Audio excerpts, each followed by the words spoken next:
Good evening. My name is Grace Hayek, and on behalf of the Glencoe Public Library, I welcome you to tonight's program, The Green Bay Trail from Founding Through Restoration. 2021 is the Friends of the Green Bay Trail's 10-year anniversary, and the library is delighted to help celebrate it.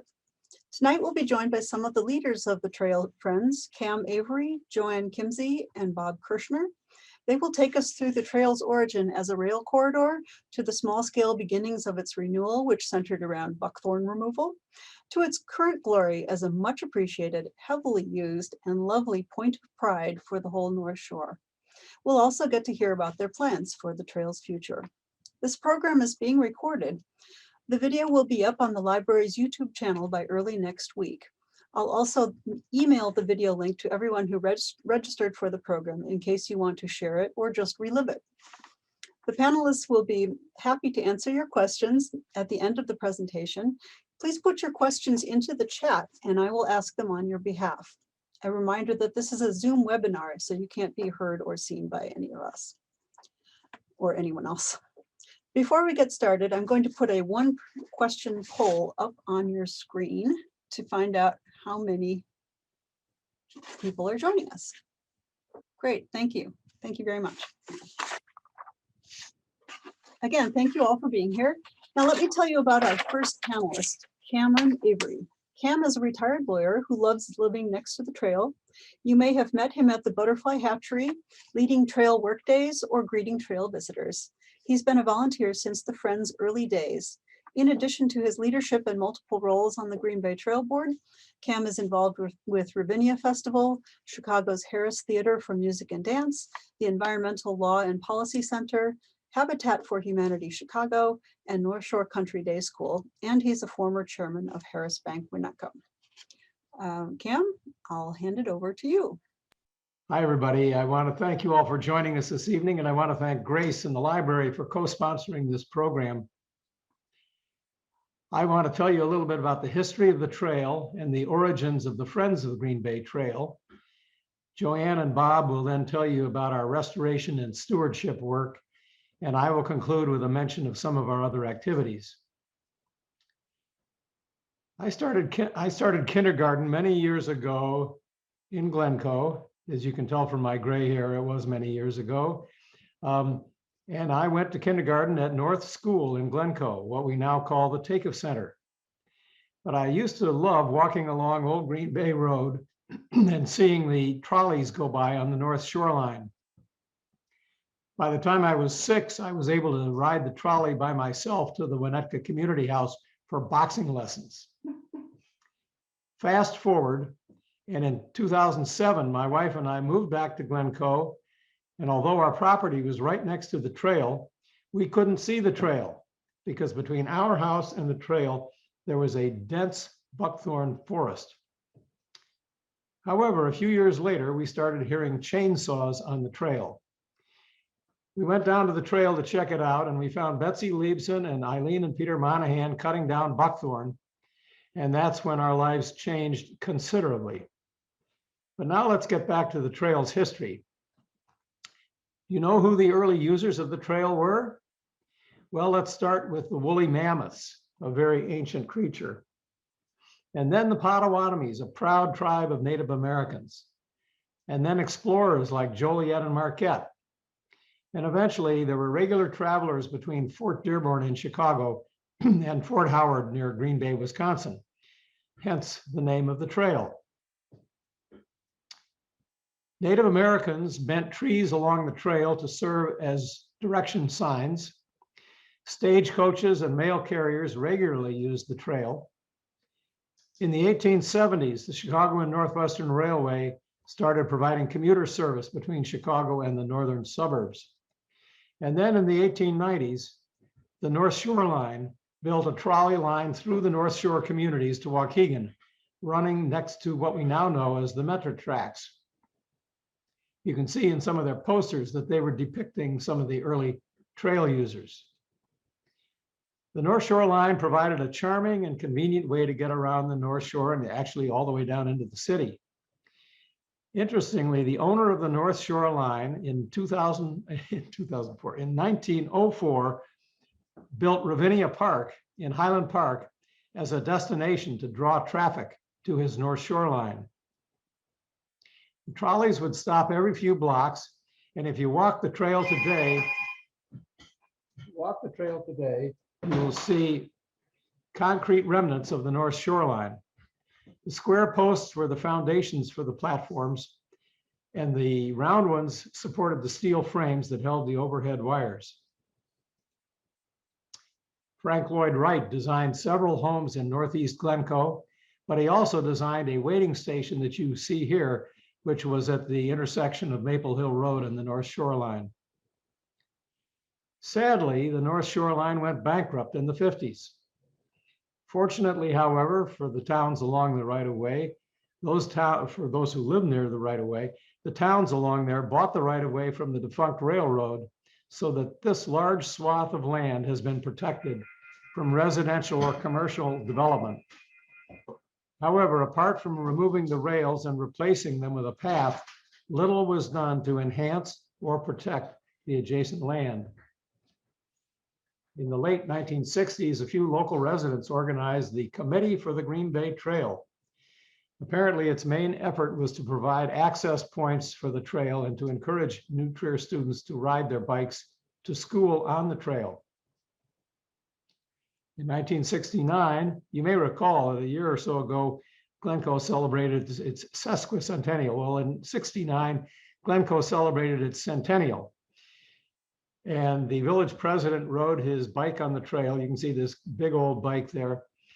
He rode the same old bike in 1997 in the 4th of July parade. And now there's a sculpture representing that bike that sits in front of the Glencoe Metro station. Eventually, some of the worst attributes of nature took over the trail, creating a dark, foreboding tunnel, such as you see here near Shelton Park. And on the right, you see lots of dead limbs that accumulated over time. So that brings us back to our chainsaw friends and the founding of the Friends of the Green Bay Trail. This is a great story of what a few people with passion can accomplish. The Friends is a very small nonprofit with no paid staff, but we believe we have a significant impact on our community. We are environmental stewards of the Green Bay Trail. Our mission is to provide a healthy, natural corridor for the well-being of individuals and the surrounding communities. Between Wilmette and Highland Park, the trail provides very easy access to some of our most loved local attractions, including the forest preserves, Skokie Lagoons, Botanic Garden, Ravinia, and Writers Theater. We started our restoration efforts working south from Harbor Street down to Scott, and then in the area south from South Avenue near Shelton Park. We cut down or pulled out unwanted trees, shrubs, and plants, removed dead wood, raked leaves so that the sun can warm the soil, and then we started planting, as you will soon hear from Joanne and Bob. But if you look at the transformation here of the trail, look, this is where we are near South Avenue in 2016, and on the right last summer, you can see what a world of difference these efforts have produced. And here is Joanne having fun on the trail while holding a stump from a buckthorn tree. Joanne is a Glencoe resident and a longtime volunteer and trustee of Friends of the Green Bay Trail. She shares our trail committee and has spent years on the trail and on its slopes, identifying and removing invasive species, writing grant proposals, and consulting with professional ecologists and restoration consultants from the Botanic Garden regarding our restoration plans and challenges. So now I'll turn it over to Joanne. Thank you, Cam. I'm going to talk about our early efforts on the trail between Harbor and Scott, an area of about 5 acres. And the thing we were trying to get rid of, which you've already heard a little bit about, is European buckthorn, the picture on the screen. Some of its characteristics are that it's dioecious, which is a fancy word for saying it comes in both male plants and female plants. And we know the one in the picture is female because it has berries. You might know or recognize those blue-black berries that drop onto the sidewalk in the winter. They stay on the plant a really long time. This shrub is very invasive. It doesn't play well with others, and it wants to be a monoculture. It's even allelopathic, which means that via its roots, it puts chemicals into the soil that prevent other plants from growing underneath it. And its leaves decay really quickly so that it doesn't provide much organic material for the soil. It was brought here to create buckthorn hedges, as you can see on the left. Unfortunately, it didn't stay in the hedges. One of its more bizarre attributes is that it contains a chemical called anthraquinone in its leaves, bark, and fruit. And in New Zealand, they've experimented with spraying it on the backs of sheep to keep the Kia parrots from pecking away at the skin on the sheep to get at the fat layer underneath. A native plant that we have been eliminating from the trail is poison ivy. It contains urushiol, which is an extremely aggravating oil that is in all parts of the plant and gives you a nasty rash. And if you burn it, you're going to land in the hospital because breathing the smoke inflames your lungs. On a narrow trail like ours, we decided that even though it's a native and it produces berries high in fat that help out the migrating birds, it had to go. One of our challenges is the handsome fellow on the left likes to rub the velvet off his antlers in the spring. And the poor shrub on the right, it has been a victim of some buck rubbing his antlers. And they really trash the shrubs if they're not protected. With the buckthorn gone, we began to discover some of the natives coming back. Things like prairie trillium and baby oaks, jack in the pulpit, which was great. Mayapples, dogbane, and hickory. The trouble is that there's no way that these natives can fill in faster than the invasives come back. So we got rid of the buckthorn. As you can see, quite a pile of it on the left. And besides making hats, what were we going to do? Well, our area was originally a very rich oak hickory forest between the Skokie Marsh and Lake Michigan. With a narrow trail, we couldn't very well bring back the oak hickory forest, but we could encourage some native plants. Here on the left, where the heavy trees are, we have a representation of the woods. Right next to that, at the bottom of the slope, is a very wet ditch. And then between the paved trail and the metro tracks is a dry, rocky strip. The plants that grow in those areas are quite different. You can't grow cardinal flower, for example, next to metro tracks. So the geranium represents a woodsy plant. The cardinal flower likes the wet ditch, and the other three plants like to grow in the dry, rocky section. Another goal of ours was to encourage biodiversity.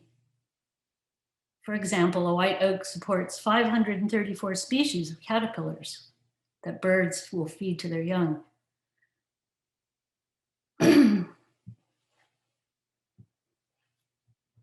Purple coneflower supports 22 species of butterflies that are when they're nectaring, and so on.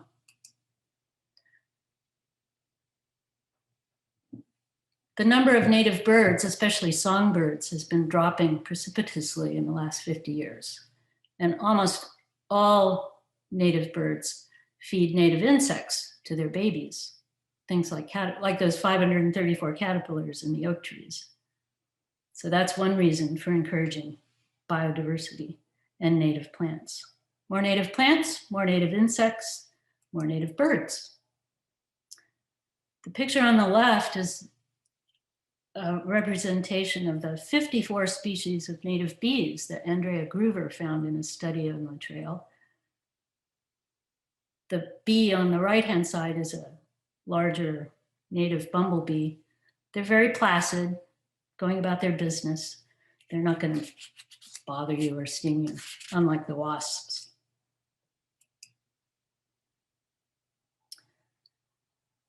An additional reason for revegetating the trail was to prevent the kind of buckthorn tunnel from returning. You might say it's aesthetics. I know I'd rather travel the trail on the right-hand side than the one on the left. And maybe a little bit get the neighbors jealous of your beautiful section of trail and get them in on the act too. In addition, this is Glencoe Park above the trail, but next to it, there's a safety issue. When you have heavy, brushy vegetation next to a playground, your kid might disappear into it. So there we are, working away on the trail, which wasn't easy in the beginning. We had to use drills to plant the plugs, very poor soil. We brought in mulch to put around the trees to encourage their growth.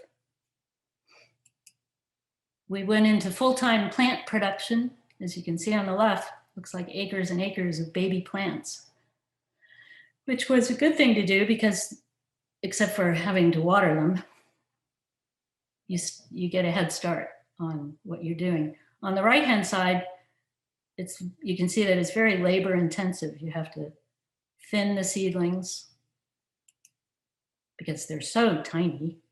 You're prone to putting way too many in each flat. We even engaged in some plant rescue. When a teardown was happening, we would go and dig up things like Virginia bluebells and move them to the trail.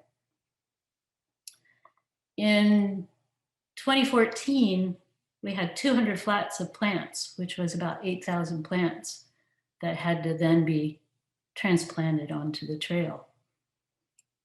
Once you do that, this is a little bit later at a different area. Once you do that, then you have to water.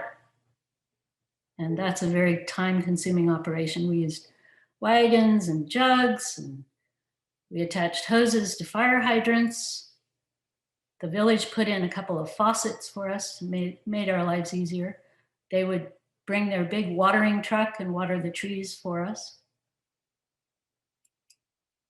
In 2012, we added a monarch hatchery, which you can see in the bottom central picture, with the help of an IDNR grant in the Glencoe Park District.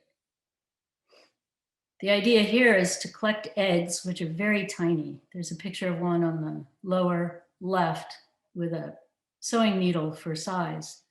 They're about the size of a pinhead. Collect the egg on a leaf, put it in the hatchery. The caterpillar hatches out, and they are eating machines. You can see them eating big common milkweed leaves like gangbusters. Then they form a chrysalis. They climb up to the top of the hatchery and form their chrysalises, like the bright green one next to that caterpillar. And then once they've metamorphosed and hatched out as a butterfly, we let them go, as you can see with the little boy in the middle there. Now, rather than planting so many plugs, we do a lot of seed harvesting from our own plants. That's what these people are doing. Late in the summer and into the fall, we collect lots and lots of seeds. Then all those seeds have to be cleaned because they come with pods and leaves and sometimes stems and branches. On the right, sometimes they have to be crushed a little bit so they'll sprout. Normally a seed like that would go through an animal or a bird and get the same treatment. And then you have to scatter them on the ground, hopefully before the snow flies, like Bob is doing on the right-hand picture. In 2021, this past season, we collected 30 pounds of seed, which represents 15.3 million seeds from 55 different species. We saved ourselves about $7,000 and all that greenhouse work and watering because they go directly to the trail where they will take care of themselves, hopefully. One of our continuing issues is the steep slope down toward Scott, between Woodlawn and Scott Street, where we're really good at growing grass, but not much else. Grass is good because it holds the slope, but we'd really like to get some flowering plants growing there too.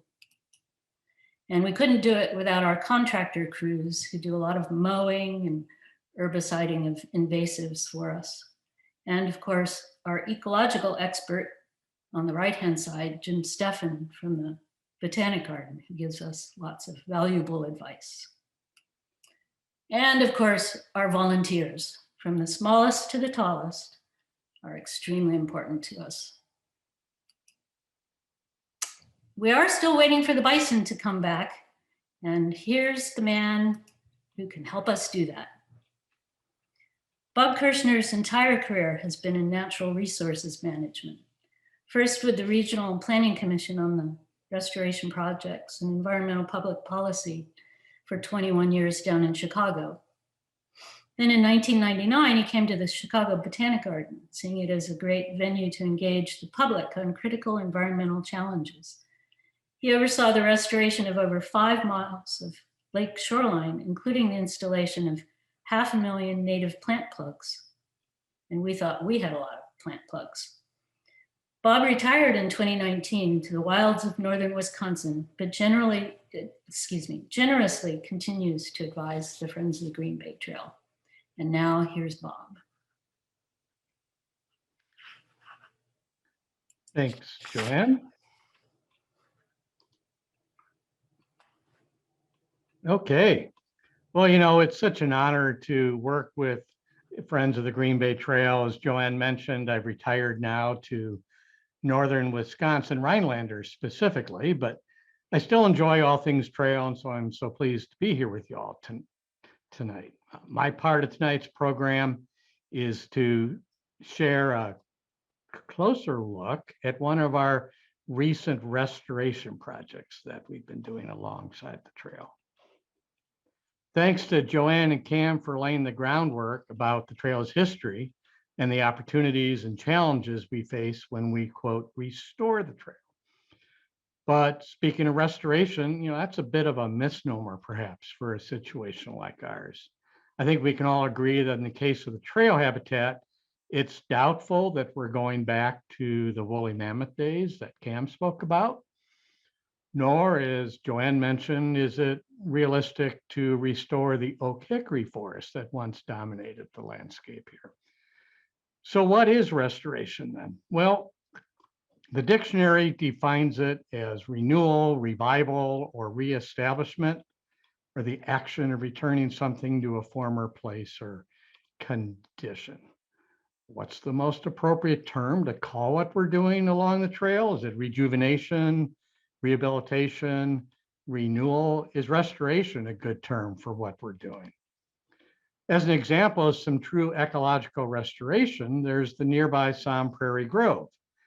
That's located here. If you look at the map on the left portion of your screen, here's Waukegan Road, Dundee Road down here. If you ever want to visit Somme Prairie Grove, a handy way to do that is park at Somme Woods here, walk on the trail across Waukegan Road, and then you'll enter the whole Somme Prairie Grove area. There are many, many hundreds of native species there, and being much larger in size, Somme Prairie is a bit different perhaps than our very narrow, smaller Green Bay Trail. But even so, our goal is still important, which is to support and reintroduce native species of plants, and in so doing, help support native wildlife. So in the case of what we're doing along the Green Bay Trail, we've decided not to worry about the terminology, and we're just going to use the word restoration. As mentioned by Cam, there's several restoration projects along the trail, and one of those is what we call South of South Avenue, or SOSA. SOSA, what's that you say? Well, if you lived in the Chicago area for a long time, you know one of the Sosas, Sammy Sosa. But here's our SOSA. Our SOSA, again, is up here at South Avenue. Oop. It's a portion of the trail that extends from there down into Sheldon Park to where the tennis courts and the playground area is. It's about 1.5 acres total in size and about 1/5 of a mile long. As we approached our SOSA project, there were several opportunities that we saw for us. But before I get to that, I'm going to show a few slides. See if you can figure out what the central theme to them are.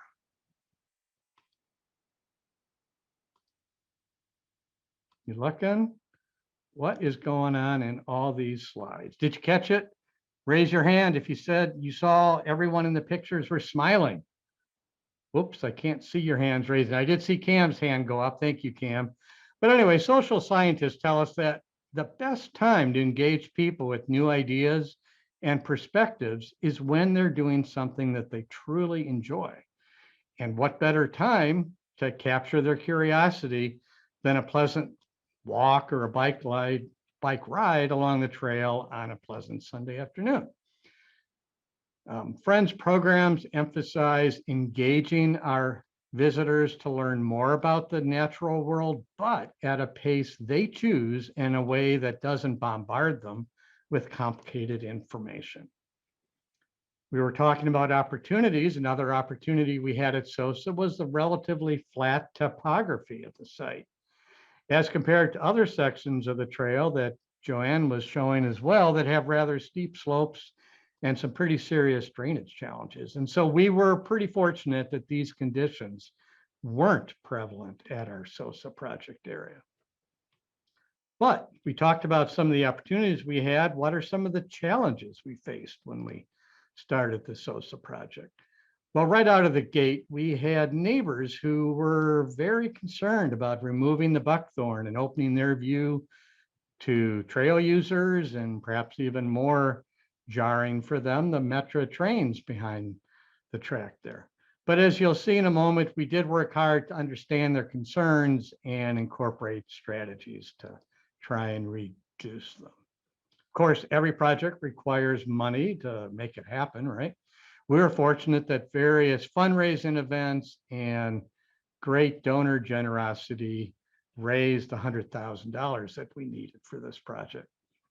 So here's a quick timeline of the SOSA project. We began in early spring of 2018 with folks from the village helping out removing buckthorn, dead and diseased trees, other less desirable trees like box elder, in an effort to open up the canopy and allow more sunlight to reach the native plants and seedlings that are going to be growing below. Safety for our volunteers and contractors really is job one for us. We removed stumps and debris pretty thoroughly to help reduce trip hazards for volunteers that are going to be combing through the area. It also provides better seed to ground contact for the native seeding to come. A really important early step was to kill off the existing plant growth. Almost all of it was invasive weeds. We did this twice throughout the course of summer of 2018. And this really helps reduce what's called the weed seed bank that can emerge after our desirable seeds have been spread and begin to germinate. Joanne talked about the very poor soils encountered all along the trail, and SOSA was no exception. These soils can lead to very poor drainage, and it's hard to establish plants when half the year they're drowning and half the year they're bone dry. So fortunately, the village came through for us and installed some needed drainage there. Our next step was to add shrubs and trees, 146 shrubs representing 11 species and 69 trees representing 8 species. All were chosen for their hardy nature as well as benefits for wildlife, habitat diversity, and overall beauty. Recalling neighbor concerns, we did incorporate evergreens to help provide better screening for them. In fact, we installed 35 green giant arborvitae along the SOSA portion of the trail. These grow pretty quickly and they're fairly resistant to deer browsing, something you might consider for your own home landscape. The evergreens also provide great seasonal interest. I mean, what's better than the first snowfall on a beautiful arbor vitae along the trail? And then the trees and shrubs we used, many of them were chosen for their spectacular fall beauty as well. Okay, the trees and shrubs are in. The next step was to install what's called an erosion blanket. It's biodegradable. It goes away after a year or so. We use staples, you can see over here on the left, to hold the blanket down, and you can scatter the seed right on top of it. The blanket helps reduce problems with birds pecking away our new seeds that we just spread, and even more importantly, provides consistent soil moisture so that which is really important for those new plant seeds. And here's the finished product. It's kind of looks like a new eco-friendly carpet we just spread out in the living room, right? Who's that looking at us, huh?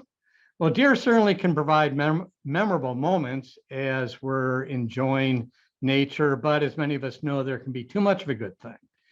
Deer browsing and rubbing, as Joanne's slide showed, on the branches of new shrubs can be very damaging, especially after they've only been transplanted for a couple years. An Eagle Scout project to install fencing around the shrub plantings was a great help to us, thanks to the Eagle Scouts that worked on that. To make that fencing less intrusive, we used black fencing. We painted the post black. We used black zip ties to attach the fence to the post.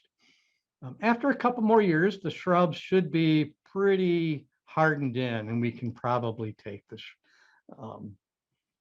surrounding posts and fencing fabric down. All right, fast forward fall 2018, we can finally spread the seed we've been waiting to do. In the case of the SOSA project, we used 31 species of hardy native plants that are especially valuable for wildlife. And of course, some of them are very pretty as well. And we literally spread millions and millions of seeds. Back to the concept of safety is job one. You've probably experienced this. Overhanging plants along a trail can get stuck in bike spokes, especially in the late summer and fall. And these overhanging plants make the trail even narrower than it already is. So we used what's called no-mow grass to provide a zone of low vegetation right next to the trail. And you can see that in this picture here.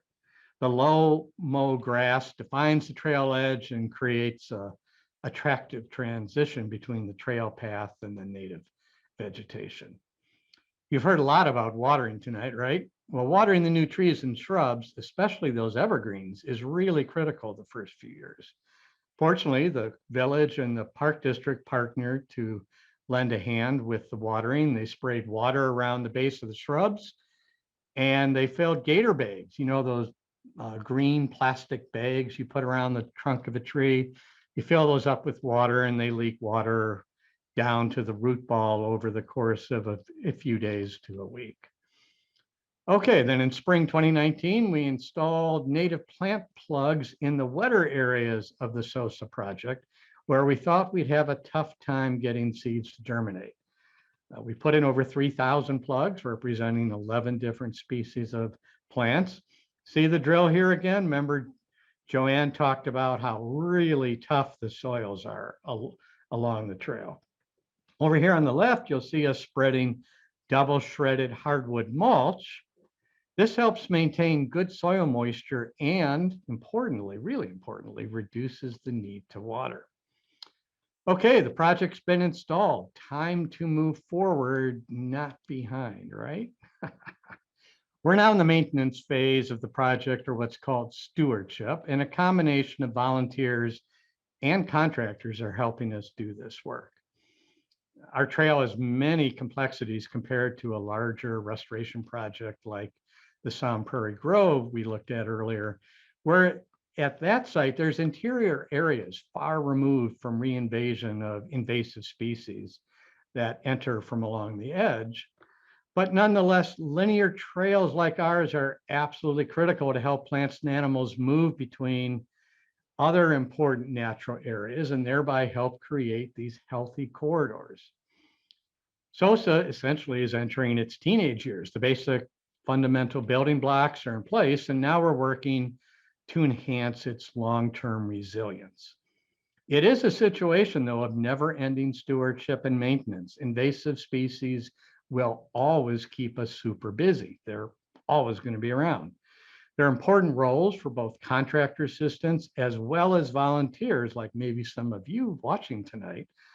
It's rather complicated to weed because there are literally dozens and dozens of native species that we put in, but fortunately, volunteers have an incredible resource with the nearby Chicago Botanic Garden and its school classes to help volunteers learn even more. Some of our toughest challenges involve the reintroduction of invasive species.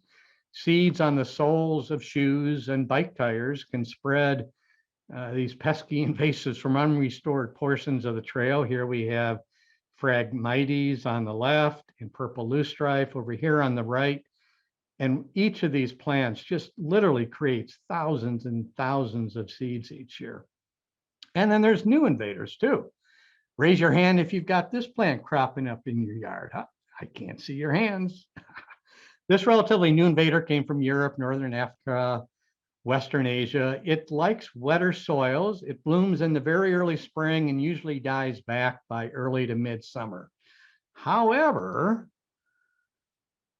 it can create a carpet that's so dense that other desirable natives can't poke through it when they try to emerge in the spring.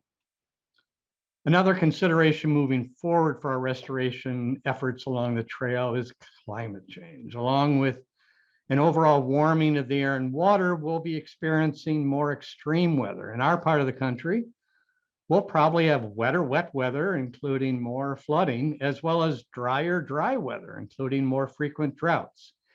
And we'll probably have warmer and more extended periods of hot weather. Milder winters also are likely, though the cold snap we're having this week makes us forget how otherwise warm our winters are becoming. I was 23 below a couple nights ago. A neighboring town was 34 below. But anyway, why is this important for our restoration efforts along the trail, this issue of climate change? Well, moving forward, we need to factor changing climate into the plant species that we choose so that they can withstand the expected changes in rainfall patterns as well as air temperatures that we expect. You know, at the end of the day, it's really a balancing act, though. We need to respect the interests of neighboring landowners. We need to accept the ecological reality of creating a diverse plant community in an urban setting, though, that's literally teeming with invasive plants. And especially important, we need to create ecosystems that are affordable to manage and maintain over the long term. In short, we strive to create a valuable ecological asset that affords great beauty, better and safer recreational experiences, and perhaps most importantly, an opportunity for the community to learn more about the natural world, and all within a setting that puts a smile on all of our faces. So in closing, let me show you a few images of the SOSA project. You've seen them perhaps a couple times before, but here we are starting with the Buckthorn Tunnel in 2016, progressing to summer 2018. We're getting halfway through the project or so, and then this past summer. There are lots and lots of ways you and your family can help. There really are. Visit the website shown here to learn more about those opportunities. And now let me turn the camera back over to Cam, who will tell you more about some of Friends' programs, including some really fun ones. Thanks, Bob. We have various educational programs, and if you want to learn about raptors or butterflies or many different creatures or other kinds of things, you can see them at the library or the Takeoff Center. And we do have various other things to try and gather the community together. In 2019, we had a fabulous Green Bay Trail Day that attracted hundreds of people of all ages from loads of communities around here. And there was music and food, and various local service providers and vendors would teach us about photography or how to be safer on our bikes or how to not get hurt when we're jogging or whatever. It was a huge success, and it was it was very unfortunate that we were not able to do it again in 2020 due to the pandemic. We have lots of volunteers. Here you can see the Girl Scout troop that came out to help us. We have a mother-daughter watering team. It's a whole lot of mothers and daughters who fill up their jugs and take this little red wagon up and down the trail and keep the newly planted plants going. We've also had people come out from New Trier High School to help us. A very popular event that we had for years was the winter solstice on the longest night of the year. And people would dress up with all the lights they could put on, and then we'd walk down the trail, sing a solstice song, and go back to Shelton Park and gather around fire pits and have hot chocolate. Again, this was one of those things that the pandemic put a kibosh on for last year. Our annual fundraising event was for years the Buckthorn Barbecue that we would have at the Botanic Garden. And here you can see Jeffrey Bear and Bill Curtis, who were very popular and very informative speakers at those events. Last summer, when we couldn't have gatherings, we did have a photo contest, and we got loads of people using the trail who would take photos of plants and animals and people. And we then collected them all. They're on our website, but they're really fabulous photos that you can take a look at. We also last summer made a trail video because we know a lot of people really wanted to see what was going on the trail. And so we made a very short video that is on our website that you can see if you are so inclined. As Bob said before, stewardship is a terribly important thing. Here's a picture of Bob on the right, Jim Steffen, the senior ecologist at the Botanic Garden, both of whom have offered enormously valuable expertise on restoration and stewardship. And then the couple in the middle, Danny and Fur, are some of our contractors who are out there on the trail multiple times a week to help us out. So I hope you've had a good time this evening. You know where you can find out more information. We hope we will see you on the trail. We hope you will support us, and we hope you will come have fun with us. And now we're going to close with a short slide before getting to the slideshow before getting to the question and answer period. Great. Actually, I think we're going to do the Q&A first, All and then right. the slideshow. Sure. Kind of like the slideshow would be like closing credits. Fine. So yes, we're going to answer your questions now. I encourage you to stay to the end because we're going to run that slideshow that Cam referred to after we have the discussion, after we end the discussion. The slideshow has lots of photos, including ones taken in the summer that will give you hope for warmer days. Let's see, I've got a few questions in here, and you're welcome to keep putting them in as I'm talking. Lynn would like to know, do other neighborhoods and communities improve their portions of the trail? Excellent question. I believe Highland Park has made a start. Highland Park has done something. I know that in Kenilworth, they're trying to reroute the trail to keep it close to the tracks instead of running around the school playground and stuff. And they're working with the Union Pacific Railroad to try and accomplish that. There's been a considerable amount of interest by some people in Glencoe to try and, in Winnetka, to try and do in Winnetka what we have been able to start doing in Glencoe. So we hope that what we have been doing, and I also know that in Wilmette, there is a very active Go Green Wilmette organization that looks after all kinds of things, including the trail. But we hope that what we have done can help be an example of what other communities can do. Thank you. Relatedly, Sander asks, he says, great presentation. He says, we live in Wilmette. Is Friends of the Green Bay Trail a Glencoe initiative, or do other villages participate too? Well, Some of our board members are from other villages. Yes, we have board members from Winnetka, from Wilmette. But the work that we ourselves have been doing has so far been limited to Glencoe And we hope that there might be similar efforts in other towns. Jim would like to know, are there any plans for restoration north of Maple Hill Road? Joanne, We took advantage of the energy of sophomore high school students. We had a couple years in a row, we had advisories, the boys come out and cut buckthorn for us. And trying to deal with that and the southern portion of the trail at the same time became somewhat overwhelming. So we've ceased operations up there, but we hope someday to make our way north. Thank you.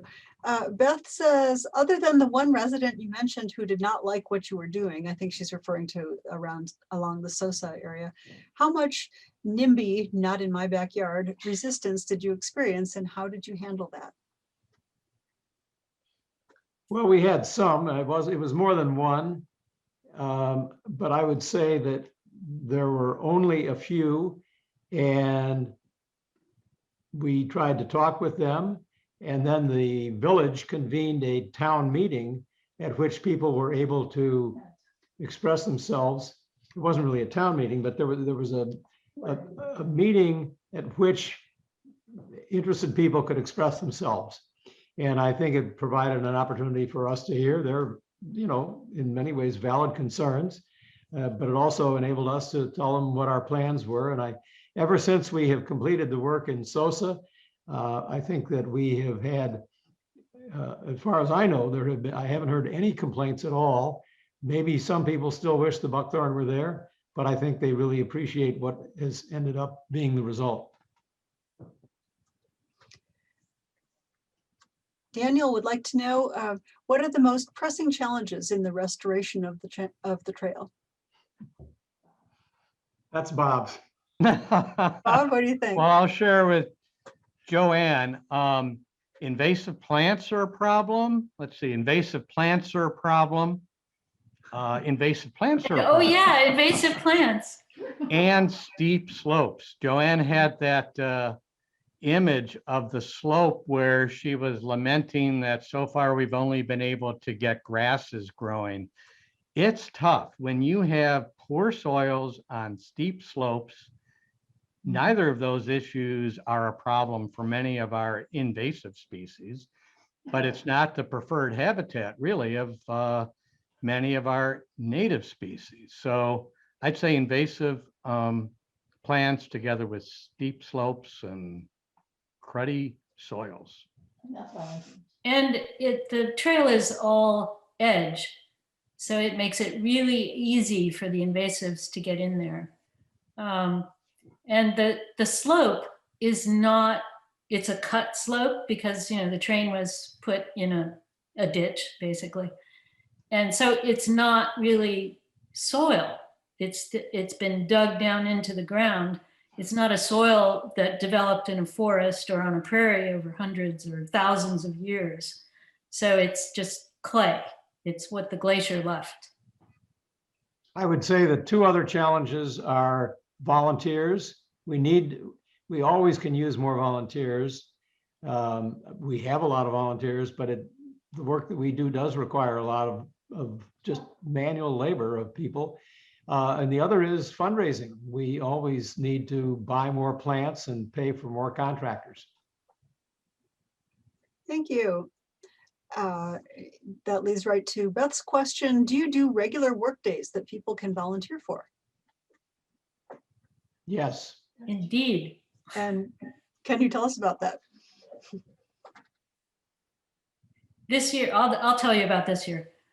This year we will have one in March, one in April, and then starting in May, we will have 2 per month through the summer season. And in October, we're busy almost every weekend collecting seed and cleaning seed. So ample opportunity for volunteer days. How do you get the word out about when the volunteer days are and what time and where they meet? We have a committee that tries to broadcast the word as much as possible, and it's on our website. On your website. Okay, thank you. And then Cheryl says, who owns the trail? And she says, also, it doesn't sound like there's a master plan for the trail yet, but is one coming? Master plan. Well, the village of Glencoe owns the trail in Glencoe. And the Park District has some land adjacent to where we've been working there at Sosa that they own. But most of the area that we work on is actually owned by the village. In Winnetka, it's a different situation where, although Winnetka owns the land of the trail, the Park District in Winnetka is the one that takes care of all of the land that's on the level with the trail. Thank you. Jim says he's glad to help north of Maple Hill when you start again. Great, get his name. Thank you, Jim. And Chris would likes to ask, have you given thought to inviting classes from South or West schools to attend field trips during the spring or early fall to visit the trail and learn about the importance of restoration? We have done that in the past. Yes. Pre-COVID. Right. Not lately. And we'll meet again someday. Yes. Someone else would like to know, how do you manage lesser celadon? All right, well, that plant, that was the one that's image I had of that carpet covering the whole forest floor. It's spelled, if you want to write it, I think the fellow's name was Jim, right, Grace? It's spelled Celandine. And if you Google Lesser Celandine Chicago Tribune, you know what's going to pop up? A May 20th, 2020 article from Tim Johnson at the Chicago Botanic Garden that gets exactly to that question. In most cases, if you have any degree of infestation, you need to use what's called a systemic herbicide. It goes through the entire plant, kills the top part as well as the roots. But again, it's a May 10th, 2020 article in the Chicago Tribune. And you can Google it and it pops right up for you. Okay, and following up on that question, what's your annihilation plan for buckthorn? I know from personal experience that you can't just cut it. It'll pop right back up again. Right. What does the trail do for buckthorn? You cut it and herbicide it. You basically cut it and then apply to the stump an herbicide. And, you know, Joanne, I'm sure will agree, it's absolutely critical you do that. If you don't herbicide it, what happens is then it comes back as a shrub with all these different branches all over the place. And now there's not many options to get rid of that. So with mature buckthorn, you kind of have a one shot to cut it, herbicide the stump. And if you're diligent about not missing a single stump, you can make major progress towards eradicating it there. Thank you. I'd like to point out that if you have buckthorn in your yard and they're large plants and you cut it and spray something you can buy at Home Depot onto the stump, you have to do it quickly. Like sometimes they say within 10 minutes. That's probably exaggerated, but it helps a lot just to get rid of the female buckthorns with those blue-black berries, because that's how it spreads away, to other places. Right. Thank you. Good point. Someone would like someone to talk about the water fountain that you installed. Cam? What? Well, there is a water fountain at the Woodlawn Street entrance to the trail, and it was given by two couples who have been very loyal supporters of ours. The village certainly encouraged it and was very helpful in getting it installed. But it's been a wonderful fountain for dogs, for people, and people can fill up their water bottles. And it would be nice if there were some more along the trail. Another person would like to know, some of the trails asphalt, some of it is dirt. Is there a plan to add more asphalt? I have no idea. Joanne? That would be a village question. I would observe that the parts that aren't asphalt, many of them are stone grindings. And that, some people prefer the asphalt, and an advantage of the stone is that it's not as pervious, it's more pervious. It allows water to infiltrate in better. So there are some advantages of not going the asphalt route. Catherine wants to know, what's the name of the herbicide that's being discussed for buckthorn? Glyphosate. Thank you. That'll be good for part of the year, and other parts of the year. There's another more difficult to get herbicide called Garlon, Triclopyr. They work better in different times of the year. But if you're going to the store, look for herbicides that are specific for problem woody growth, for poison ivy, for, oftentimes they will say right on the label that it's for challenging shrubby growth. Thank you. I think we've gone through all the questions in the Q&A so far, but I'm going to look at the chat and see if there are any questions in there. Beth says, do you know that the National Park Service is trying to do public presentations about their wildlife protection project in our area? The Park Service. That's what the question says. Yeah. Sounds like nobody knew that. No. Wow, thank you, Beth. Well, I think we'll all keep an eye out for that now.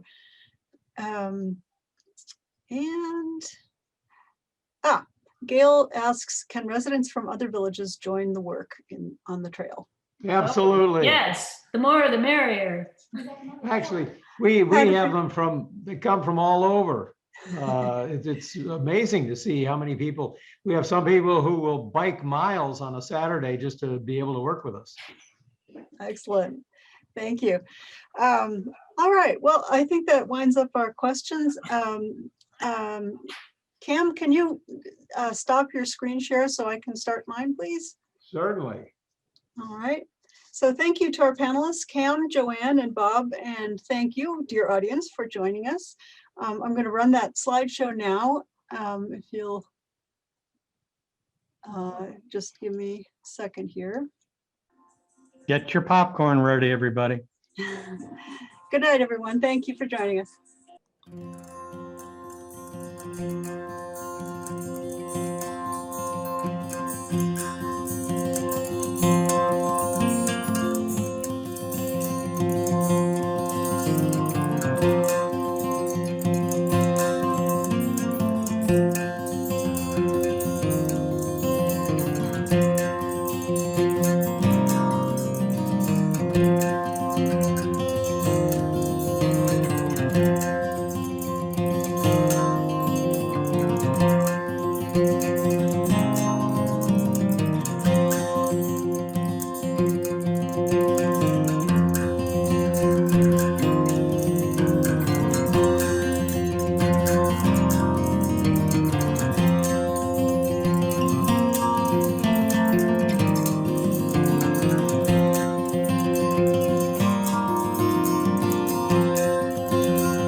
All right. Thank you very much, everyone.